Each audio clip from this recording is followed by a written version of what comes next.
The topic is Unique Concepts of Tennessee, and we have with us to talk about Unique Concepts of Tennessee, Ms. Evelyn Gordon. Ms. Gordon, before we had our first commercial break, I think we sort of promised that we'd give you an opportunity to go into some detail dealing with Unique Concepts of Tennessee, and perhaps to talk about some of your more recent activities that would sort of highlight that particular organization. Let's give you an opportunity to do that. Unique Concepts is a company that we did a humongous amount of planning and development, trying to get into the market, the black small business market, to find out what were the weaknesses and strengths and what were the needs. So what I decided to do from my company's perspective, with the experience that I've had working with small businesses, taking surveys, having seminars, and just having people to talk to me, was to get a perception of how they are viewing or how they're looking at what's going on in the marketplace. We've got businesses that we know that are coming into our community, the Hispanic market, the Mexican market, the Japanese, the Vietnamese market.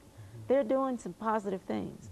We want to see what it is that they're doing so that we can prosper from benefiting what we need to do.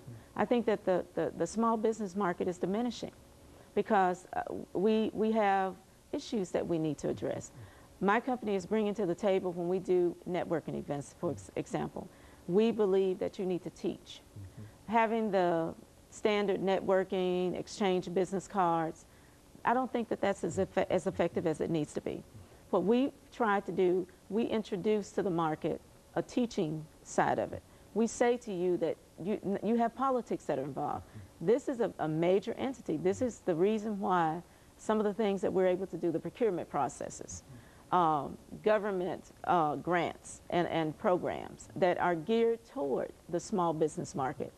Yeah, we happen to be a black entity, but we deserve part of that market share too. We spend something like $14 billion into the economy, and we're not getting a fraction of that. And you are saying that you have to know something about that market. You have to know something about that market. Go on, I didn't mean to go on. You have to know something about that market to understand, you know, what all the nuts and bolts and the hurdles that you're going to have to go through.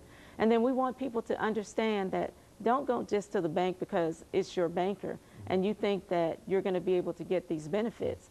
There is a big picture here. You need to know how to do loan packaging. You need to know what that bank's expectations are, because a lot of times we go to the bank and we get upset because we're not privileged to the information. Where the group like ourselves, we actually sit you down, we look at what you're trying to do, and then we steer you in the direction that we need to steer you. And we'll even show up to assist you. There are questions that you may not be able to ask, but at least your foundation will have been laid.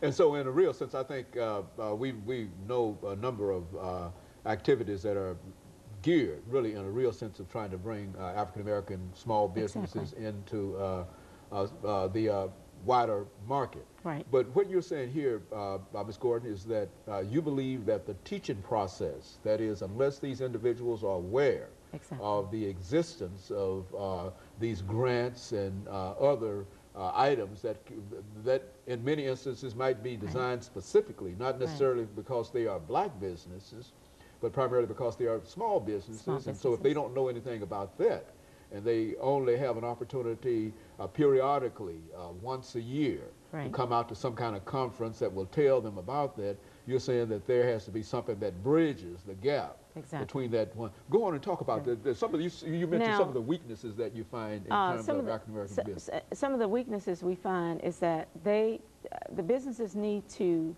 become a part more of the community. There are a lot of venues out here for information.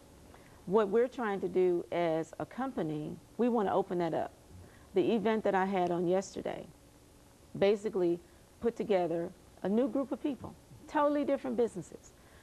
They came into an arena, they showed their wares, and then from that, we also had people from the mayor's office, people from the banking industry, people from any type of venue that I have gotten feedback from the business market, preferably the vendors, who wanted to know they wanted to know about different questions about, okay, how do I get my business started? How do I go about doing that? How do I go into the banking arena? how do I get training for my staff that I don't have the budget for to educate them? How do I get my business plan off the ground? That kinds of things. And it was really great. It was really great. And from that, we are holding hands. We're actually keeping people abreast of what's going on. We are in the process of planning events that'll go into the churches, because we think that that's another market, a huge market. I think that if we get through to the ministries, that they'll see that you've got a business. Everybody in this economy, whether you are a consumer or a business person, you contribute to the market share. I believe that when we educate, what about businesses? When you've got corporate America laying off every day, merging, positioning companies, small businesses don't do this. We have had a wonderful year of bottom line. We've not laid anyone off. I think that we need to empower that type of information to our markets. We need to let them see what role that you play. You play a major role. As a matter of fact, we play a bigger role in the economy than the corporate businesses. They have the layers of concerns that take care of whatever problems. We don't have that luxury. If we make a mistake, it surfaces. We're gone. And so what I'm trying to do is come up with ideas and concepts. People think you got to have a whole lot of money to start business. You don't have to have a lot of money.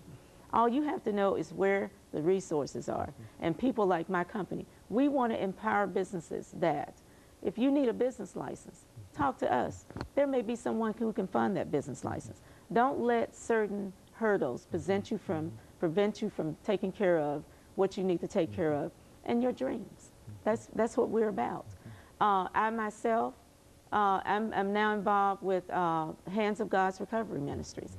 They are a transitional ministry for men coming out of the prison system. Well, we know that we've got a problem with them getting back into society and having jobs available. I myself hired someone. They've got business checks and background checks and all this kind of stuff. But we don't want people to be positioned where if you're coming back into society, we've got something for you also. Okay, and of course, Ms. Gordon, we're getting ready for our second commercial break. But one of the things I think that we'd like to try to emphasize, beginning with this third segment, is that there are many opportunities that are available, and I think dealing with the procurement process, but people don't know where to go. And I think that in a real sense, your business will serve such a need. And of course, we'll be back with you following this very, very short commercial break. The topic is unique.